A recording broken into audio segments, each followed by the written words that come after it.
Ladies and gentlemen, welcome back to another episode of the Citizen Representatives podcast. I'm here with my friend Adam. Adam, how are you doing today? Doing well, my friend Tyler. Good to be with you again. So have you fired up your hot rod, and because you have a KFC down the street, don't you? Yeah, we actually kind of do. I mean, it's about 8 blocks away.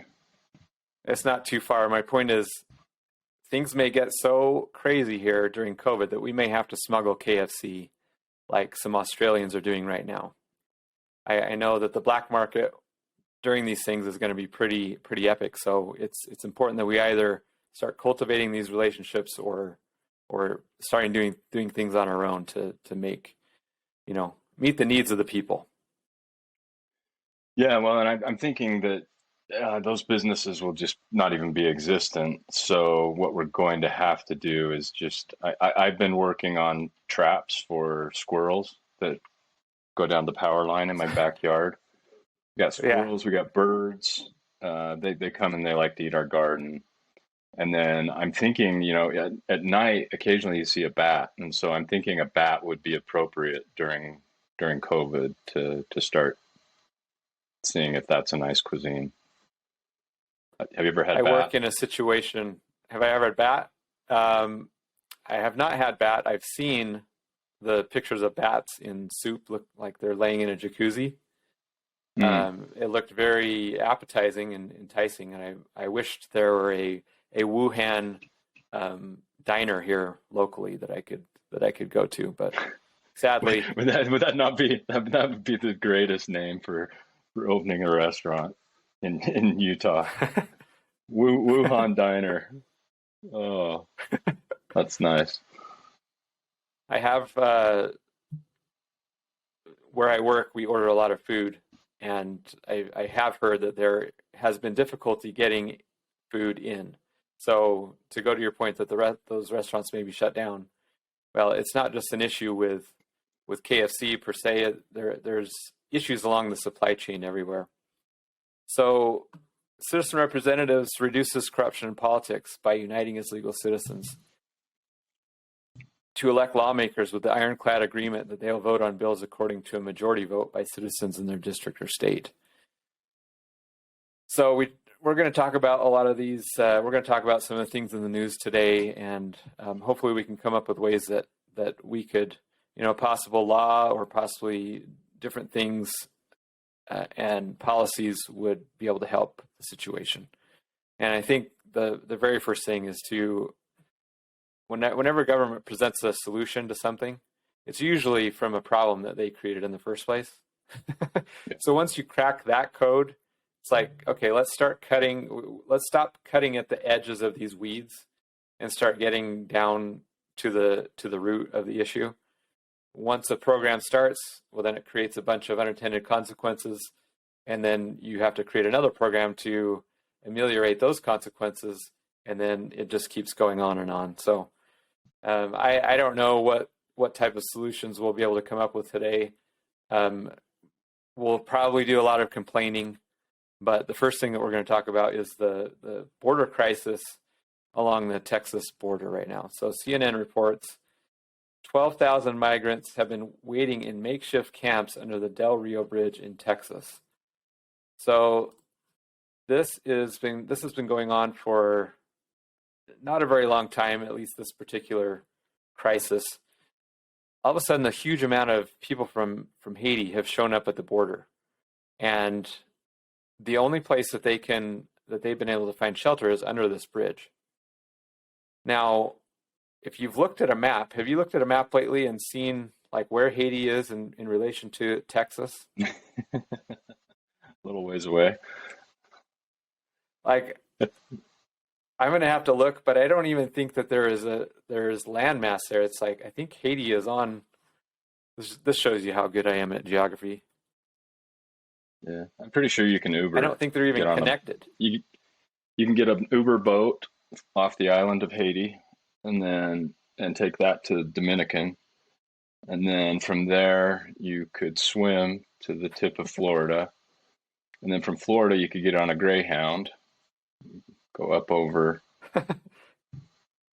So you can go, the the Dominican Panhandle. is to the east.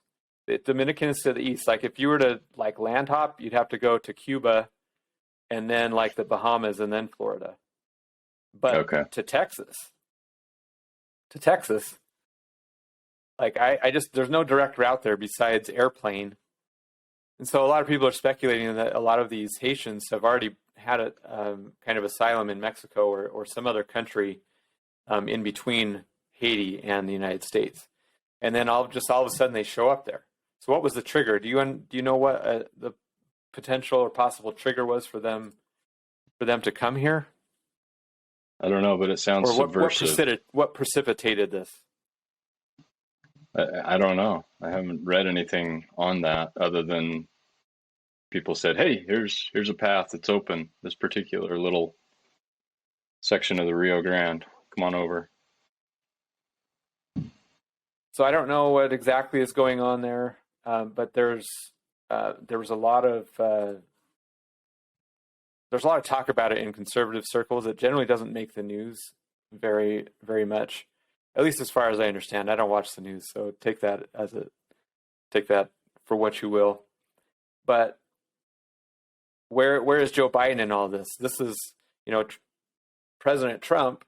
He made a big effort to try to shore up the southern border, to build a wall, and try to secure the country. But now we have kind of this, and they're portraying them as migrants, as they're trying to seek asylum. Now I can understand there was a big earthquake in Haiti, and a lot of people there's so much crime. Haiti is one of the worst places to live in the world, as far as I understand. And of course, who wouldn't want to come to the United States? Especially since this kind of blew me away. There was a clip of Mitt Romney online, and there's a proposal in the economic bill that they're doing to give these asylum seekers $300 a month. All they have to do is get some form of ID, and then they're entitled to this $300 a month. And I don't know for how long or for whatever reason. And surprisingly, Mitt Romney was calling that out and saying this is kind of crazy.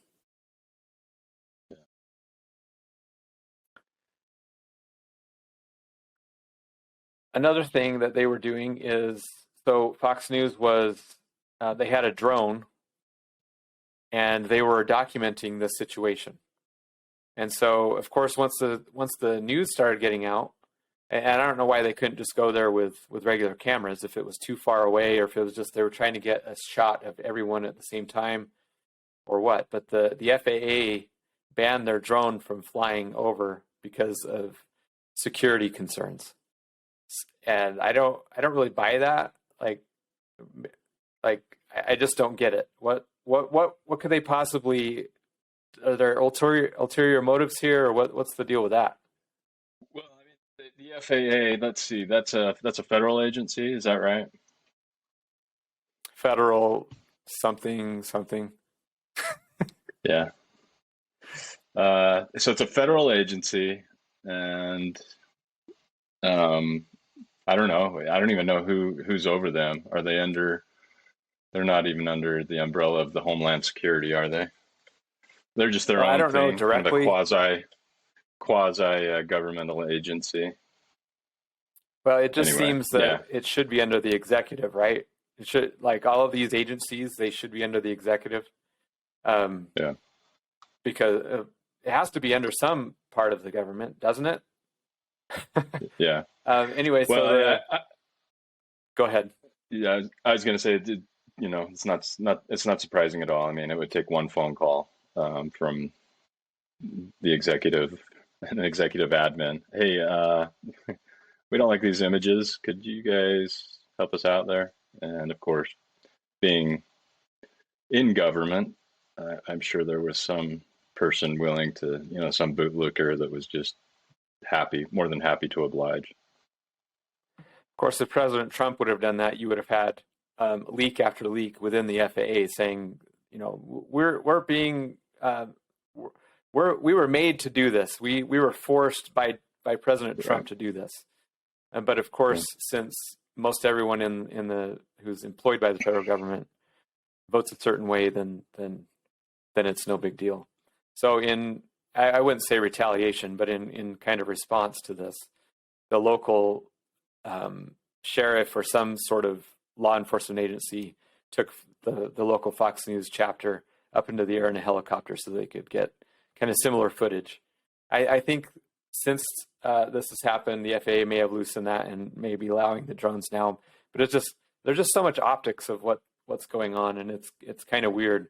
Speaking of optics, so Jen Psaki was asked by, I think it was by Peter Doocy.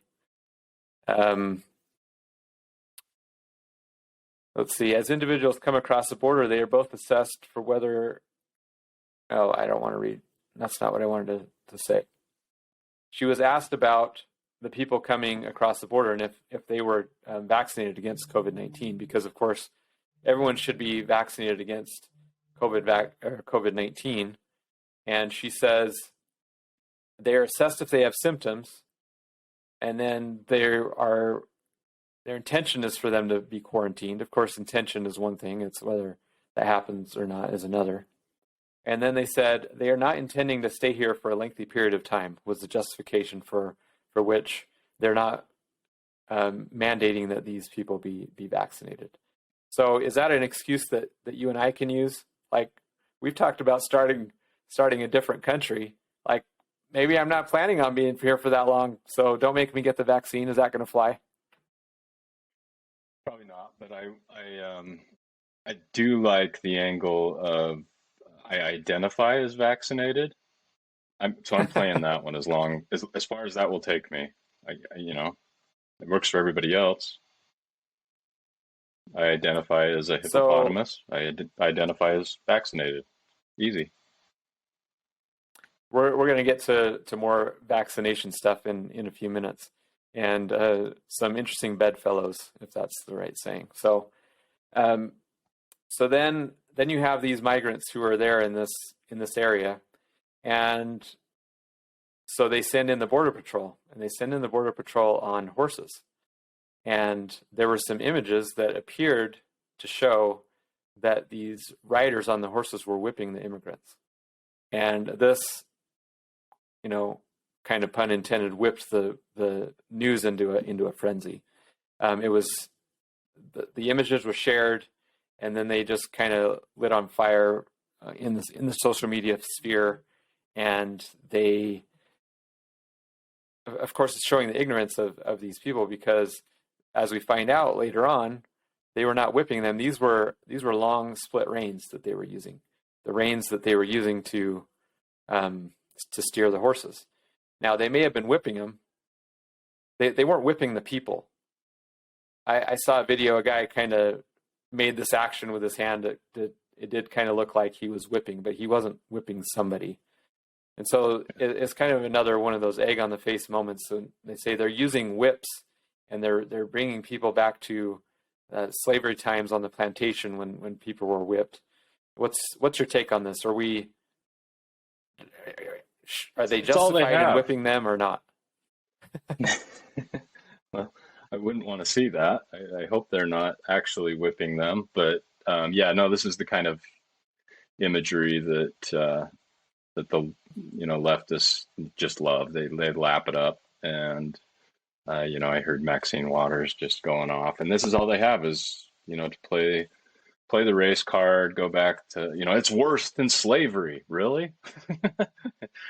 First of all, okay, let's assume that they whipped them. I don't think especially as a black leader in this country, I don't think you want to say in any instant that was worse than slavery. I mean, if you do, you have no idea what went on with slavery. So it's just irresponsible the way they lap this stuff up and then they feed it to the media that they just love it, and they try and. Of course, when they do that, it cheapens it, and it makes it so, just like you're saying.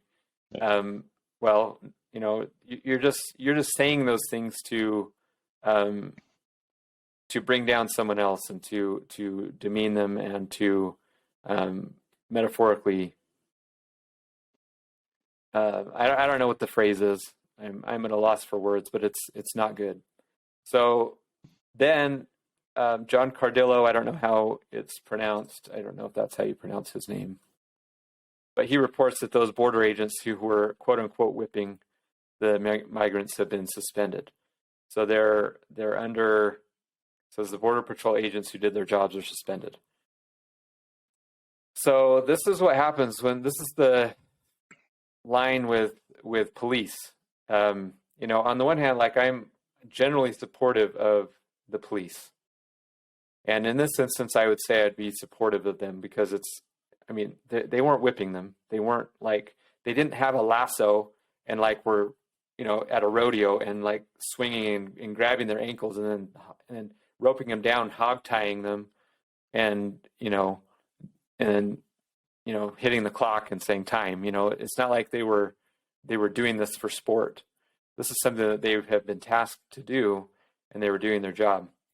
And border security is something that I can generally support. Of course, then there's a line that many police will cross just out of pure obedience to whoever they are, whoever their commanders are. We'll get to that in a minute because there's some pretty crazy things coming out of Australia.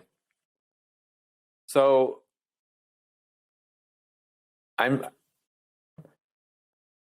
another thing that I have seen on the internet, and now take this for if it's true or not, a lot of these Haitians are discarding their ID because they had an ID in another country that they were able to secure to help them to either live there or work there or do whatever. So they had these IDs, and now they're finding all of these IDs scattered everywhere, because when you go into the United States, you want to be able to have a better claim that you can say, well, I got the heck out of there. I did whatever I could do to bring my family here. I don't have any ID. This is just us. This is my family. So it's just, there's such a gaming of the system. And it's all, in my opinion, enabled by the lax policies by the current president. Is there anything that we can do? Excuse me, my voice just cracked. Is there anything we can do is there anything the Biden administration is willing to do? Like, what are we supposed to do here? I don't know. Well, no, I can imagine some things that we do, like go back to policies that were in place, say, I don't know, 9-10 months ago. That might be a starting point as far as immigration goes. But it's interesting how a story begins and the root cause of it is so obvious to anybody watching with their eyes open, but it gets ignored. There's a swell of momentum that just the problem gets worse and worse, and then what do you have? You have an issue like the supposed whipping, and that becomes the focal point, and it takes us back off the real problem, so we don't address the real problem. Now we're back to policing, and so there's just always distraction, and that makes it even harder. So I don't know what to do with Haitian immigration, but send them back. I don't know. Send them back. I asked, like, I asked if the Biden, what is the Biden administration to do? Well, this story comes out of NBC News. DHS, Department of Homeland Security, seeks contractor to run migrant detention facility at Gitmo, guards who speak Hatian-Creole. So I guess we're just going to send them to Gitmo. Like, you try to come into our country. I mean, that. Well, wait, so that's okay now? I don't know. That's okay now. We're in an upside down world. I don't know. Down is up and up is down. I mean, Gitmo was not okay for the longest time, and suddenly it's okay. Well, I don't think it's going to be taken too well by a lot of people. I don't know if it's just maybe they're going to use it as a processing facility with a little bit of waterboarding peppered in there, or some isolation therapy. I don't know. So there's just so many like crazy headlines coming out that it's hard to make sense of any of it. So my solution to all of this, and I don't know if you'll agree, and I can't remember if I've talked to you about this before, but I am actually for unlimited, unfettered immigration with a large exception, that there be no welfare at all. We have to eliminate all forms of welfare. You have to come here. This is like when the United States was formed. There was no welfare then, but people wanted to come here and have an opportunity. And there was pretty much, almost anyone could come here in my understanding. And, but you have to make it work for yourself. And I think that that's what engenders so much envy. I don't know if it's envy or resentment. I think resentment's the right word from those on the right, is people coming in here just looking for a handout. And I know that's not true with everyone. I know that a lot of them do want to come here and work, but a vast majority of them do end up on welfare of some sort. Am I way off? Should I throttle it back a little bit, or what do you think? Well, it's a nice idea. First you'd have to seriously vet these people, right? Make sure that their intentions are, somewhat, but in a positive direction. But I think the problem is now that the consciousness of this world that we live in is so hypersensitive to the social welfare of people. On the one hand, in a good way, but on the other hand, we use that as a political play, and they get mixed up and muddled. So, yeah, you wouldn't allow. You've opened the borders, you vet them, they come in, they have the best of intent, but say they just can't get they just can't get going, they can't find work or whatever. Are you just going to leave them? You're just going to say, well, why don't you go back to your old country and try your old lifestyle? Or are you going to say, well, let's see what we can do to help? Now, if it's charities that step in and try and help people, fine. But I just don't think in this day and age, well, at least this country. Now, if we have a blank slate and you've got new territory, and then you could employ your idea. But in the U.S. of A., I don't think that'll ever fly. We're never going back there. No, I'm afraid not. At least unless there's a kind of explosion, an implosion of the country, and I don't know. Yeah. But I like the ideas as far as the expectation. If you have a blank slate, if you're starting fresh and you set the policies and the people are of a similar consciousness, now even then, but if it's charitable and not, okay, we're going to start going through a centralized government way to help people. And then you have limits on it, right? Okay, well, we'll help you through 3 months. Here's, we have some neighbors here. We collected some money. Get your feet on the ground. Here you go. Doesn't work out. Let's find another solution. Like you may have to go back to the United States of America. You can't come to our island in the sea. You can't be here anymore. It's just not working out. I'm still thinking of the name of the island. I haven't, the inspiration hasn't struck yet on what it's to be named. But anyway, so coming back to COVID now, new news coming out.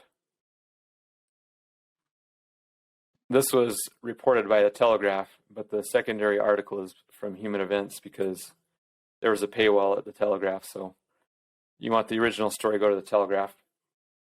Wuhan scientists plan to release coronaviruses into Chinese cave bats 18 months prior to outbreak. What? So they went through, according to new leaked grant proposal documents, scientists in Wuhan were planning to release enhanced airborne coronavirus into Chinese bats to inoculate them against disease that could transfer to humans. The new documents show that just 18 months prior to the first coronavirus cases, researchers submitted plans to release skin-penetrating nanoparticles containing novel chimeric spike proteins of bat coronaviruses into cave bats in Yunnan, China, the Telegraph reports. They also plan to create chimeric viruses genetically altered to infect humans more easily, and requested a whopping $14 million from the Defense Advanced Research Projects Agency to complete the work.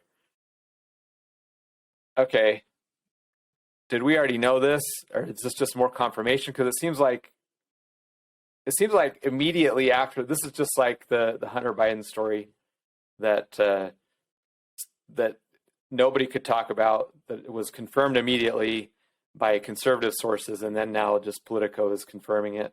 Is this one of those similar things that we've kind of always known, that Wuhan was the virus kind of sprung from there?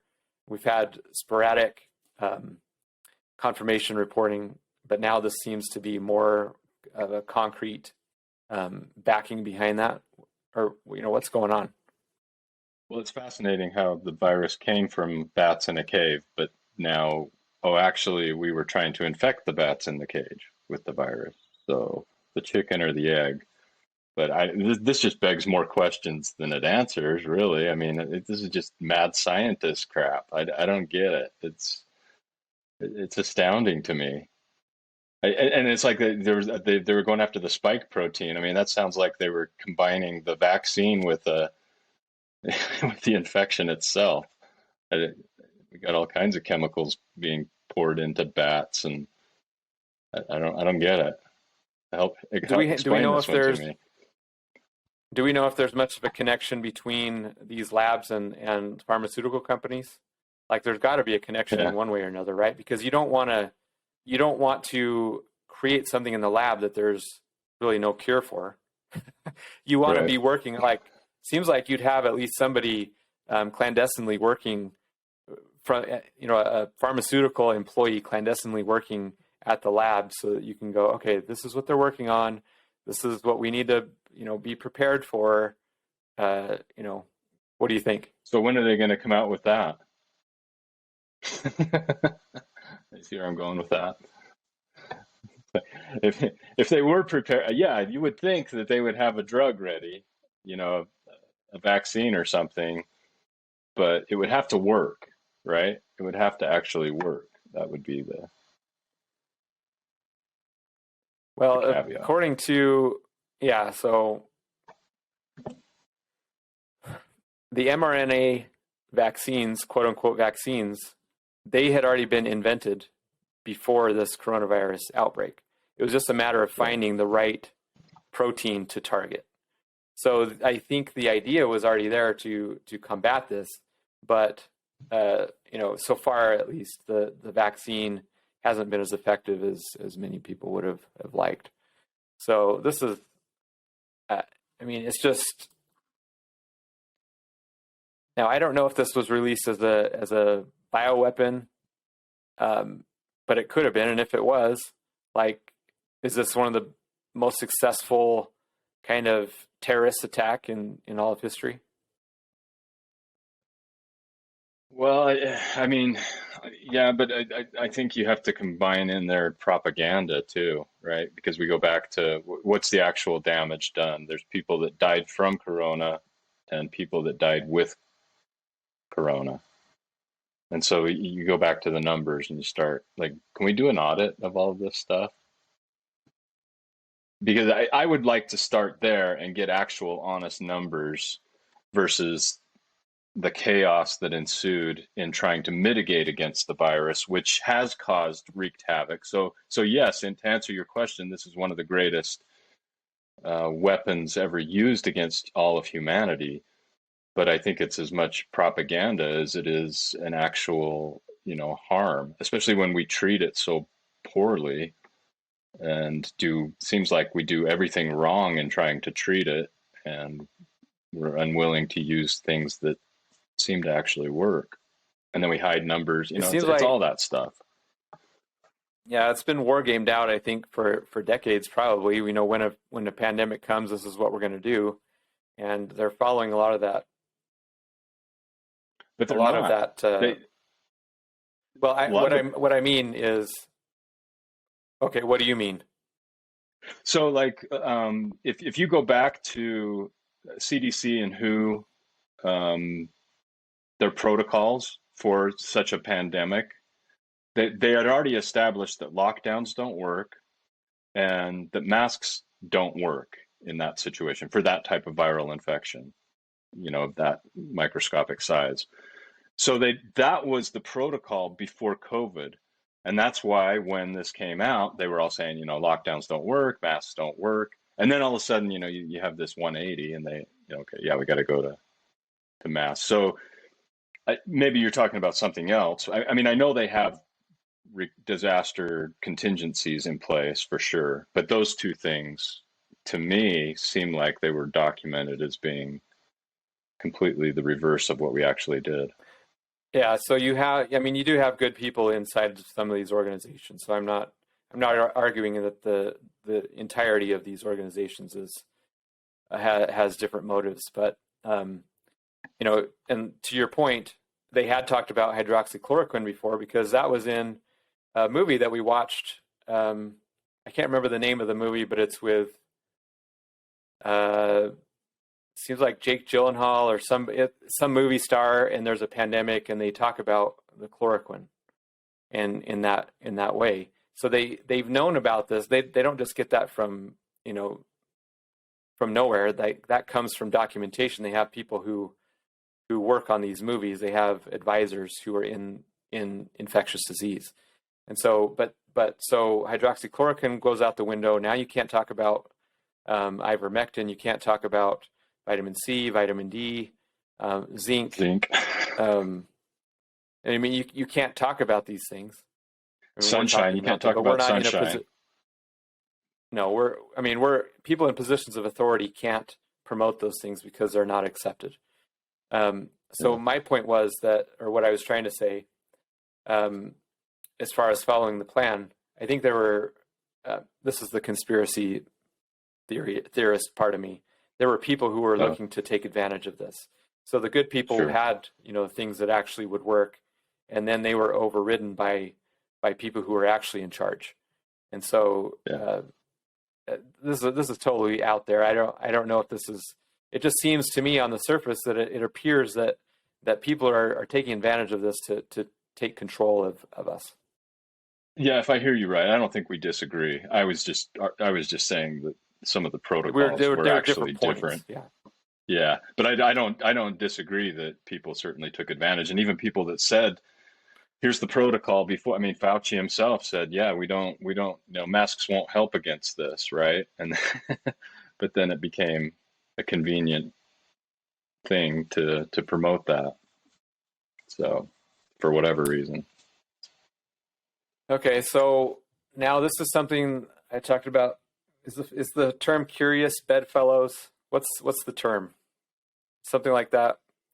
We're in weird company here because I may be able to garner and evoke some sympathy for Black Lives Matter, because Black Lives Matter, they are protesting a restaurant that did not serve 3 black ladies. Now the story goes that because they were not vaccinated. So if we go to the story, this is on Yahoo, and this will be linked in the notes. Let me scroll down here.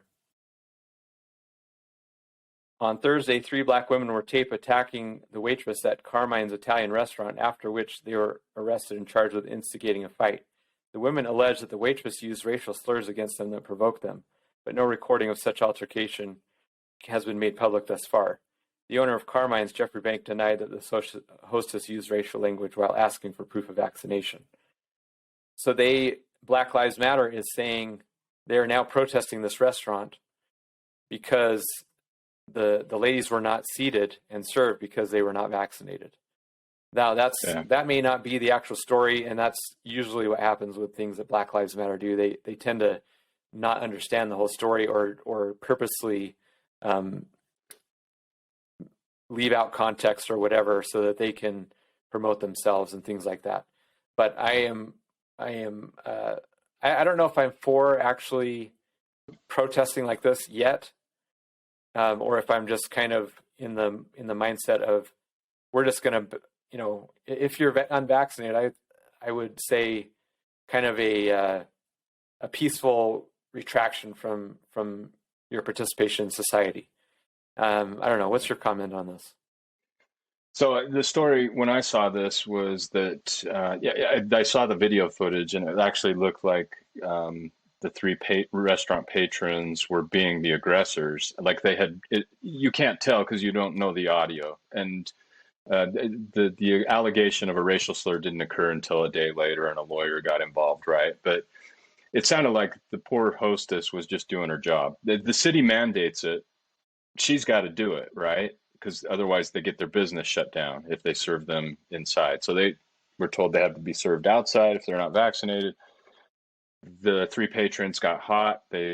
And they were being very aggressive and physical. So they pull them apart, and then everything blows up. Now, for me, I'm very sympathetic to people being denied services because you're unvaccinated. But the point is, in that Black Lives Matter, if they really wanted to, and I don't know, maybe they are as well, but you don't protest the restaurant. The restaurant's just following government protocol, and they're trying to stay in business, right? You protest the government for making, the mayor's office or whoever made these decisions and these mandates occur, because that's the source of. But it's nice to see that they realize that, yeah, this is going to disproportionately affect a population of society that is unvaccinated. In this case, three Black ladies, and so, but I think they need to get their targets set on the right people and the right agencies, not just on the small restaurant. It says in the article, the number of Black residents in New York City who have not been vaccinated is drastically disproportionate to other racial groups. More than 70% of Black people in New York City aged 18 to 44 have not gotten the injection.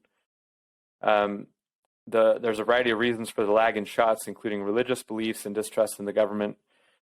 And quote, it's Black people who have a natural distrust of the vaccine, unquote, Newsom said. He cited the Tuskegee syphilis study as an example of historic exploitation of Black people in the United States medical community, despite the fact that vaccines are accessible to people of all racial groups. So the leader of Black Lives Matter, they're saying that this is, and it is, disproportionately affecting Black people. And so this is where I would, there may be gains in the courts because of this, which is kind of sad to say, because of the racial angle. It just seems that the courts are always very sympathetic to any sort of thing that may have a disparate impact on a different group of people. And in this case, I think it's legitimate, right? It's people who, are deciding what they can actually take into their body. I mean, this seems like a basic, but yeah, it is disproportionate, and there is a history of this in the country. So I guess, but what I can see playing out is, okay, well, then Black people are exempt and white people are not. that's probably the scenario that will play out in the courts. Well, and this is one of the big reasons that the Nicki Minaj story that we talked about last week was a big deal, because I don't know what race she is. I think she's from Trinidad. I don't know. So pardon my ignorance, but she looks Black. So, and then you have a Black woman speaking out against it, saying, I'm hesitant because my cousin's friend's testicles swelled up after he got the injection. He had to call off the wedding. So the system just doesn't like Black people getting out of line. And this is just another one of those things. So on the one hand, you have, like you're saying, it's the Black Lives Matter. They're glomming onto this incident that was probably all precipitated by these Black ladies just pressing the issue and being a little bit belligerent. And then they're looking for just kind of an opportunity to make some waves, because you haven't really heard about Black Lives Matter lately. And really the stuff that you've been hearing about it has been kind of in a negative light, with one of the founders having 3 homes and, living kind of an opulent lifestyle off of the donations of people who are trying to make a difference in Black people's lives. So now we turn to Australia, and this gets back to my joke about running KFC.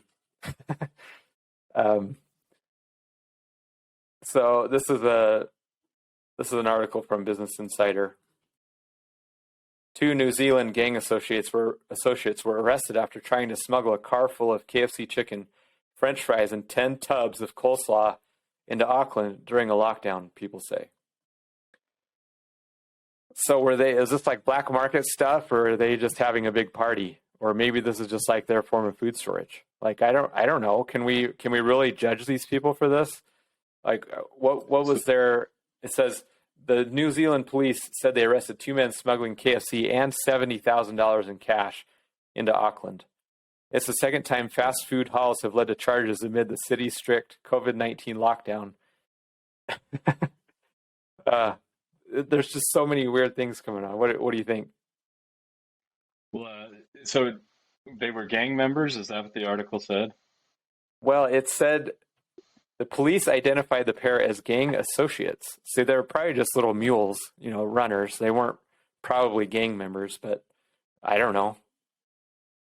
Well, maybe they had 1,000 kilos of cocaine, but they put the KFC on top to kind of disguise it. But it's the KFC that got them in trouble. If it was cocaine, no problem, go ahead.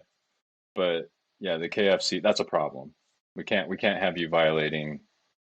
You can violate the law in other ways, but you can't violate COVID restrictions. So that's my take. Australia has some very strict, some of the strictest in the world, lockdowns. People are protesting against this, and New Zealand. I kind of combine those into one. They're both locked down. Yeah, they're both locked down. So Australia now is people are protesting against the Australian government, and now the police are opening fire. They're probably rubber bullets, so I can't say for sure that they were actual bullets, but you can hear there are these people. There are videos of people running away. They were forming a protest, and then they start running away because there's just a mountain of police coming after them, and you can see the police pointing their guns at them and firing. Now, they were probably, I'm hoping that they were rubber bullets, because any policeman who goes out and shoots someone because they're not locking down is an imbecile and needs to turn in his or her badge. And they should screen, they probably actually do the opposite. They should screen for people who will just follow, who will follow orders without any sort of question.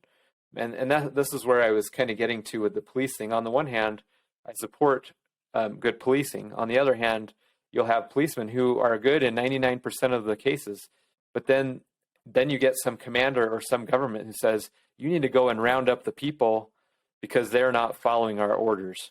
And this is where I have a kind of I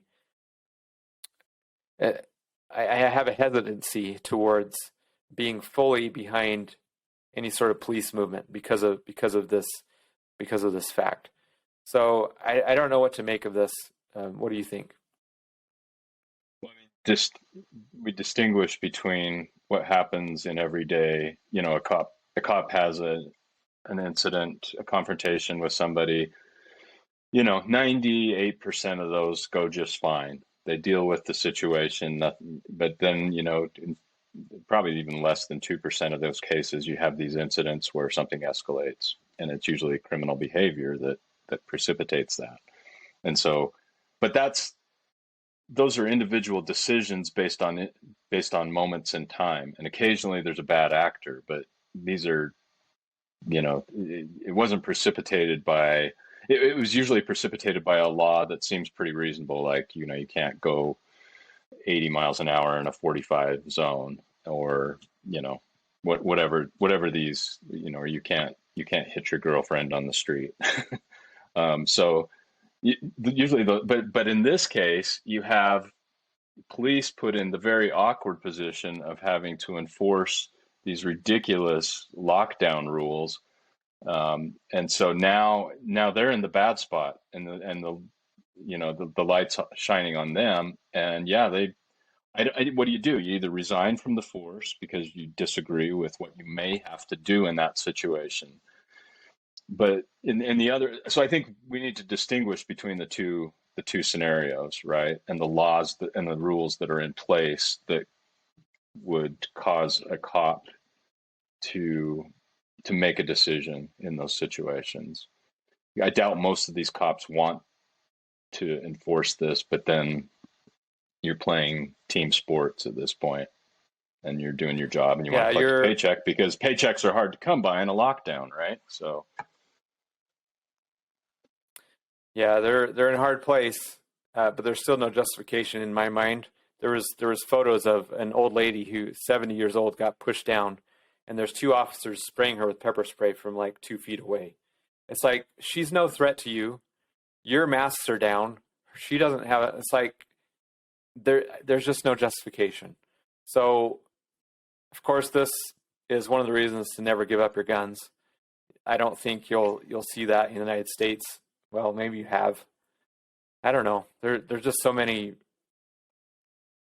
There's a lot of. I know I say this a lot. There's a lot of weird things going on. So hopefully it doesn't come to that. Hopefully enough people will non-violently protest the government, and so that they'll just fold. They'll see that this isn't going to work, that these mandates aren't going to work. But I think enough of these governments have a taste of the power that they don't want to let it go. And power is a hard thing to get rid of. It's been said that you put people are given the money or power, and power is always the most exhilarating because you're exerting your influence over someone else, and money, okay, whatever. And so power is a hard thing to maintain, and I don't really ever want to be in a position to have that type of power. So lastly, we're going to go to Project Veritas. They have a whistleblower who works for the federal government, at least up until this point. And so she has some undercover video. I believe she's a nurse. So part of the excerpts coming from here, this is the first one, and they've just released the second video. This is Dr. Maria Gonzalez, an ER doctor at the Department of Health and Human Services. All this is BS. Now, a patient probably has myocarditis due to the COVID vaccine, but now the government are not going to blame the vaccine. I'm paraphrasing here. Some of these are quotes, and I'll have the link to this in the show notes. Dr. Gonzalez, the government, are not reporting adverse COVID vaccine side effects. They want to shove that under the mat. Deanna Paris, registered nurse at the Department of Health and Human Services. It's the shame that the government are not treating people with COVID like they're supposed to, like they should. I think they want people to die. And that kind of goes to your point. We have all of these things that can help reduce the symptoms. And it's not, with COVID, it's not necessarily about curing COVID, because that's very difficult to do with a drug. It's about reducing the symptoms so that you're able to cure it yourself, so that your immune system can take over and have enough reserves to hit that COVID down so that you're not in the hospital. And I think that's a lot of the things that we've talked about today. And so this Jody O'Malley, the insider and registered nurse, is the COVID vaccine's not doing what its purpose was. I've seen dozens of people come in with adverse reactions, and they're not reporting these. They're required under law to report these adverse reactions to the government. And what she is alleging is that it's not happening, that they're not treating these people how they should. There are kind of some perverse incentives that these hospitals have. We've talked about this before.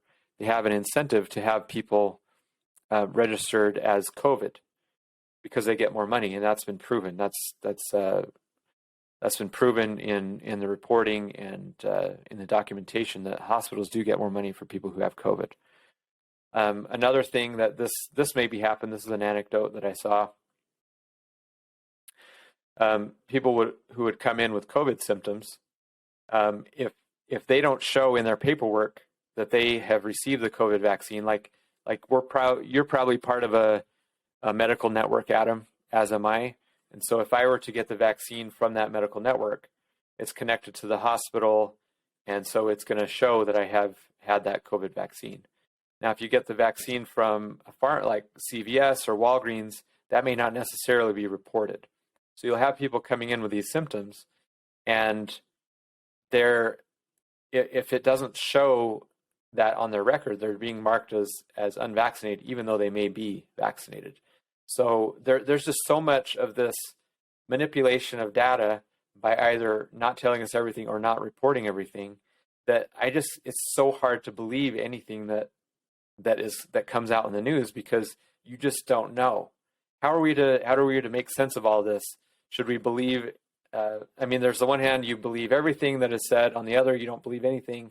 Where's the happy medium in between? Yeah, well, I'd love to find it. This is the difficulty we have is trying to find good information, and the burden of proof, unfortunately, is on the skeptics. And by skeptics, I just mean people with questions, right? Like, well, what about, and what if, and what's this all about? And so it's terrible. And thank goodness that we have people and organizations like Project Veritas out there trying to shed a light on some of this, and I hope it gets out there more and more. But it just doesn't seem to garner the attention that's needed, that like we always talk about, that spills over and actually results in some of these people being called out. Fauci may have a job until he's 120 at this rate, so I don't know. Well, a lot of weird things going on. The Project Veritas just released their second video in this expose, and as is typical for them, they release a video. All of the news says, "Oh, this is," they poo-poo it, and they talk it down. It's nothing. Well, they keep releasing videos. They never just have one video usually, and so they keep getting worse. And James O'Keefe, who's the leader of Project Veritas, he did say that explicitly this time. He says we have a number of videos and they're going to get worse and worse. And so the highlights of the second video: an FDA official, an economist named Taylor Lee, go to the unvaccinated and blow it, meaning the vaccine, into them, blow dart it into them. Lee, census goes door to door if you don't respond, so we have the infrastructure to do it, meaning forced vaccinations. It'll cost a ton of money, but I think at that point, there needs to be a registry of people who aren't vaccinated, although that's sounding very much like Nazi Germany. Nazi Germany? Think about it, like the Jewish Star for unvaccinated Americans. I'm going to go door to door and stab everyone with a COVID vaccine. Oh, it's just your booster shot. There you go. And then she talked about, I'm just reading this for the first time. So this is, if you have this person saying this, it's most likely not just this person who thinks this way. And if you're, I think that people are brainwashed enough to do this, that we're going back to the question of how do we determine, do we believe everything or believe nothing? Well, let's look at our own eyes and our own experience. Now, I know that I don't know one person personally who has passed away from COVID. Now, I do know of people, 2 or 3 people away, who have passed away. I'm not saying that people are not dying of this. But to your point earlier, did they die just of COVID, or did they have a bunch of other things that was just kind of, they happen to die with COVID? Let's look at what's going on. I just don't see it affecting me. I see the lockdowns and everything affecting me, but I don't see the virus itself affecting me yet. So I don't know. That's just me. Of course, I'll probably get it next week, and hopefully it will go well for me. But yeah. Any comments on this before we close it down?